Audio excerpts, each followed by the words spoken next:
मुझे ध्यान है कि हरियाणा के एक लेबोरेटरी के एक व्यक्ति से मेरी एक बार बात हो रही थी और मैंने उनसे पूछा कि क्या सरकार इस चीज़ को रोकने में सक्षम हो पा रही है पीसीपीएनडीटी के प्रावधानों के अनुसार। जी। तो उसने मुझे बहुत रोचक बात बताई। मैं आपसे पूछता हूँ कि आप क्या कदम उठाएंगे।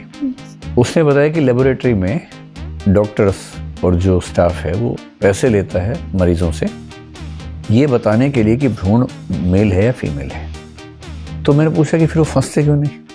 तो उसने बताया कि सर तरीका ऐसा है कि दुनिया की कोई सरकार फंसा ही नहीं सकती है। वो जब रिपोर्ट बनाते हैं सिर्फ इतना बोलते हैं कि रिपोर्ट लेने के लिए मंडे को आ जाना या फ्राइडे को आ जाना। मंडे यानी मेल, फ्राइडे यानी फीमेल।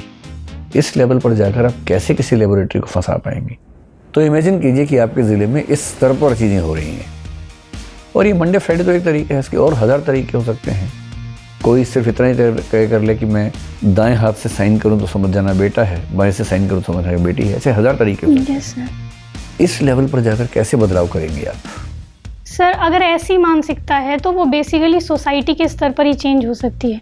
जब तक सर महिलाओं के लिए समाज में एक्सेप्टेंस नहीं बढ़ेगी, उनको एम्पावर नहीं किया जाएगा, तब तक लोग सर किसी ना किसी तरीके से दुरुपयोग करते रहेंगे। तो अगर ऐसा दुरुपयोग हो रहा है तो लॉन्ग टर्म में तो मैं सर यही करूँगी कि वुमेन एम्पावरमेंट का काम किया जाए।